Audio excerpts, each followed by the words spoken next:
नमस्कार, जेके अपडेट में आपका स्वागत है और मैं हूं एसपी सिंह। दोस्तों, आज हम मौजूद हैं अखनूर में। अखनूर में ये जो चौक है, निर्दोष चौक, आज हम इसके इतिहास के बारे में जानना चाहते हैं और हमारे साथ बात करने के लिए मौजूद हैं श्री पद्म देव सिंह निर्दोष जी, जो कवि थे, राइटर थे, कविताएं लिखते थे। उन्हीं के बेटे। आइए सीधा जानते हैं उन्हीं से इस चौक के इतिहास के बारे में।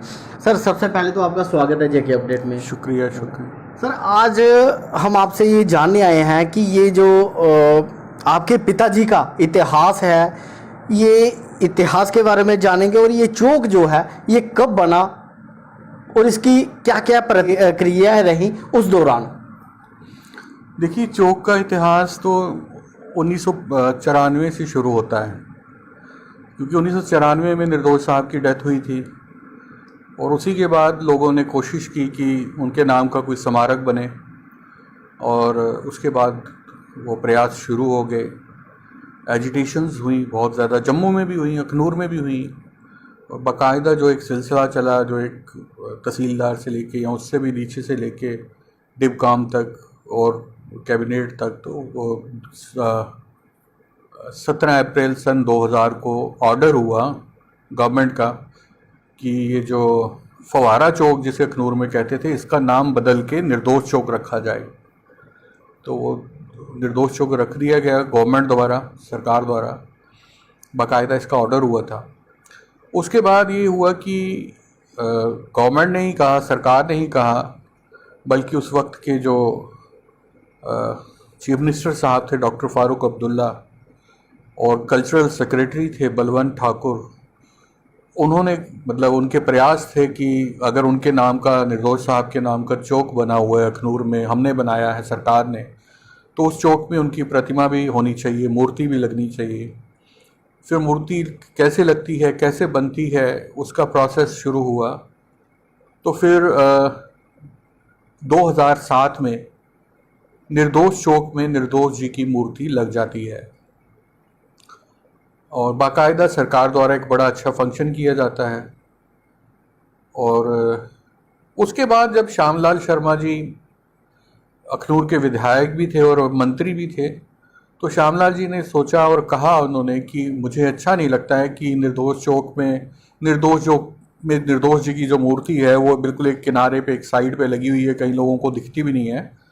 तो मैं इसको बिल्कुल सेंटर में, चौराहे के बीच में लगाना चाहता हूँ। और उन्होंने, क्योंकि वो सरकार थे, सरकार का हिस्सा थे, तो उन्होंने प्रयास किए और उस इसको मूर्ति को वहाँ से उखाड़ के, एक साइड से, कोने से उखाड़ के चौक के बीच में लगा दिया गया, जो जैसे सभी चौराहों में होता है, जैसे जम्मू में या हिंदुस्तान में कहीं भी या उसके बाहर भी हिंदुस्तान की, कि जिनके नाम की चौकियाँ होती हैं या चौराहे होते हैं, तो उनकी मूर्तियाँ उन चौराहों के बीच में ही होती हैं, ना कि कहीं और साइड पे। तो ऐसा हो गया। तो ये है। बाकी निर्दोष साहब का जो इतिहास है वो तो आप सभी लोग जानते हैं कि वो किस ख़ानदान से तल्लुक़ रखते थे। उनके जो पिताजी थे कर्नल शिवराम सिंह, उन्होंने वर्ल्ड वार की जंग लड़ी हुई थी और उसके दौरान वो इजिप्ट गए थे, चाइना गए थे और कई मुल्कों में गए थे। और उसके बदले जब वो जंग जीत के आए थे तो महाराजा हरि सिंह ने उनको अपने गले से लगाया, बहुत खुश हुए कि आपने डोगरा फौज का नाम बहुत किया है। और महाराजा हरि सिंह ने कर्नल शिवराम सिंह जी को कलीठ वाला किला इनाम दिया था। उन्हीं कर्नल शिवराम सिंह जी के मझले बीच वाले बेटे थे पद्म देव सिंह निर्दोष। बड़े बेटे थे उदय सिंह, बीच वाले पद्म देव सिंह निर्दोष, उनसे नीचे करण सिंह। तो उस ख़ानदान से वो ताल्लुक़ रखते थे। 1940 में बैसाखी वाले दिन निर्दोष साहब का जन्म हुआ था। सर, ये जो निर्दोष चौक यहाँ पे, स्मारक यहाँ पे लगी हुई है, आपको कितना प्राउड फील होता है, कितनी खुशी होती है कि हमारी फैमिली में हमारे भी पिताजी का नाम जो है पहले भी रोशन था और आने वाली जो जनरेशन है वो भी जान रही है कि इस चौक का आखिर इतिहास क्या है।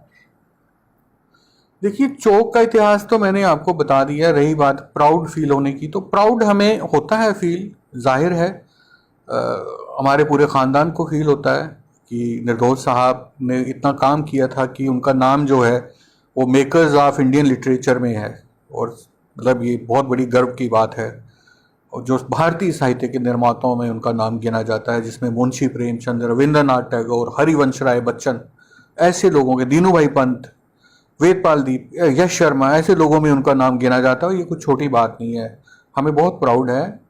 और उनका नाम का चौक बनना और उनका स्टैचू लगना, ये पूरे डुग्गर भूमि के लिए गर्व की बात है, ना कि सिर्फ हमारे लिए, पूरे डोगरों के लिए। आपको शायद पता होगा कि पूरे हिंदुस्तान में कोई भी ऐसा राइटर या पोइट नहीं है जिसके नाम का चौक बना हो।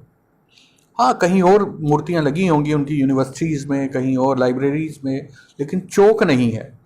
पूरे हिंदुस्तान में एक ही राइटर है, एक ही शायर है, पद्मदेव सिंह निर्दोष, जो डोगरी भाषा के शायर थे, जिनके नाम की चौक बनी हुई है। और मुझे लगता है कि ये पूरे भारत के लिए, ख़ास तौर पे डोगरों के लिए बहुत गर्व की बात है। और डोगरी भाषा की बात करें तो 2-3 अचीवमेंट्स ऐसी हैं डोगरी भाषा की जो डोगरी भाषा का इतिहास बन जाती हैं। एक तो ये है कि लता मंगेशकर ने डोगरी भाषा के गीत गाए, जिसके पीछे पद्मा सचदेव जी की बहुत बड़ी भूमिका थी। दूसरा ये है कि डोगरी भाषा 8th शेड्यूल में शामिल हो गई।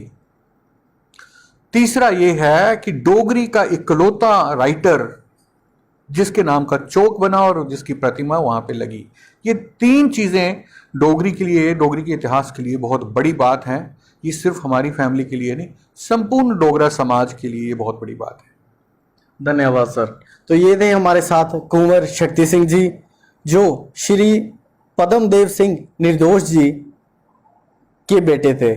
आज हमने इस चौक के, अखनूर चौक के इतिहास के बारे में जाना कि आखिर इसका इतिहास क्या था।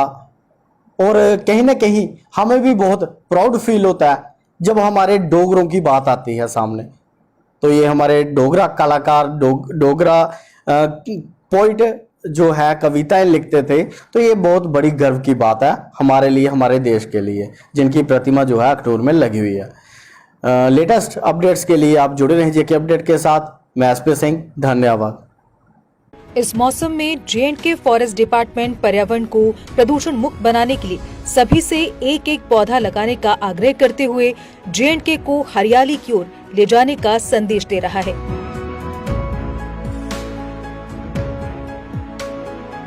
J&K फॉरेस्ट डिपार्टमेंट का कहना है कि इस मॉनसून में सभी सहयोग देकर J&K को ग्रीनरी की ओर ले जाएं।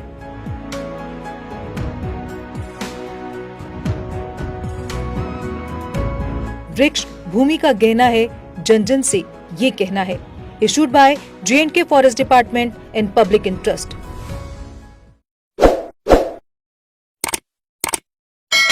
जम्मू कश्मीर की खबरों के लिए जुड़े रहिए JK अपडेट के साथ।